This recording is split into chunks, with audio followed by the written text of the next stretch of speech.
I was invited to give this talk by my friends at Iguana in Madrid, Spain.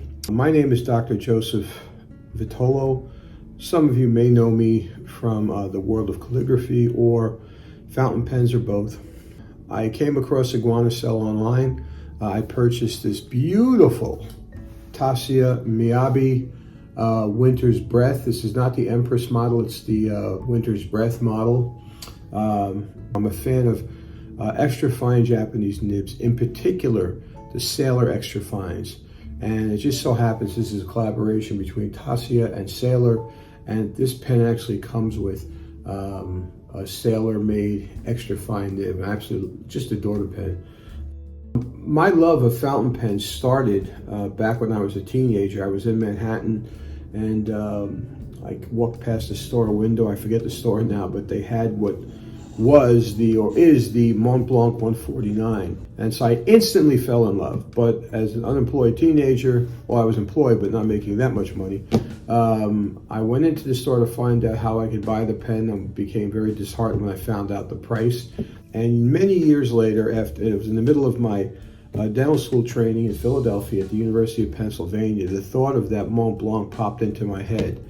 And I just so happened to have some extra money laying around, and asked my buddy, is there a place where I could buy, fountain pens in the area? And so he took me to a store that was downtown Philadelphia. And so I walked in there, and sure enough, in one of the displays, they had the Mont Blanc 149. Many years later, I had a problem with the pen. The screw that keeps the finial and the clip on the pen broke. So a store in which I can't remember the name of, a Mont Blanc dealer, sends the pen to Mont Blanc for service. A month and a half goes by, I haven't heard anything from Mont Blanc. Turns out Mont Blanc could not find the pen, they misplaced it. But they were very quick to send me a brand new made in Germany pen, but with an 18 karat gold nib on. Beautiful pen. The only problem was, and still is, that was my first love, my first fountain pen. I would trade almost every pen I have for that one pen for my possession. And so that's what led me into fountain pens and collecting. I immediately bought a Waterman Le Mans 100. I amassed a good collection at the time.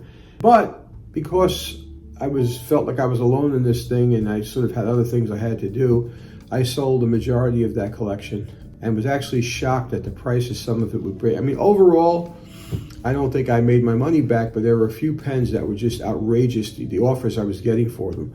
And so I came back into this probably in 2014-ish.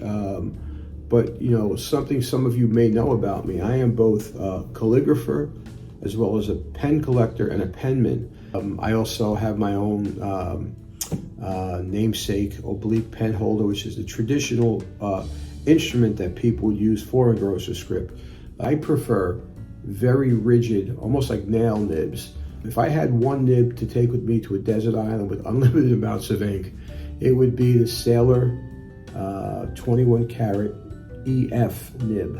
I'm used to a certain amount of feedback from the paper and the nib. I have trouble writing with glassy smooth nibs, buttery smooth nibs. I know people like that, but for me, I feel like I lose control of the pen, whether it's real or not or perceived, I don't know. And I also prefer gold nibs, like 14 or 18 karat gold nibs, or in the case of Sailor 21K. Now, do I do that because I think they write better? No. I do it because if I'm going to spend money on a pen, I want the pen to have a gold nib, period. The drawback of extra fine Japanese, and sometimes the extra fine is what's sometimes called UEF, ultra extra fine, is that sometimes you can't really see the color of the ink. Some may know that my ink of preference is Iroshizuku Yamabudo, a beautiful wine color. My paper of choice is the Rhodia R Premium paper. So that's what I like using, the lined cream colored paper. And I also always write with slant angles below my paper so I can see them. I think one of the worst offenses I can think of when it comes to calligraphy and handwriting is not having your letters all on the same angle. I have a website called Zenarian.com. It's a historical site that teaches you a little bit about the history and who did it.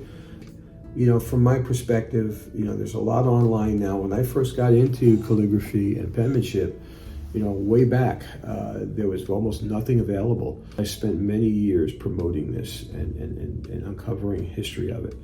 And so that's why I promote everything and publish the stuff online. Even when it comes to my calligraphic penmanship, I show people how I do it.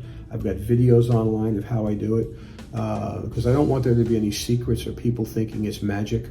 So anyway, that's that's my entire story. You see that now what I pretty much post, what looks like handwriting, I also use the offhand flourishing for drawing. But I do appreciate your attention, and I wish you well. Thank you again for your attention. Bye-bye.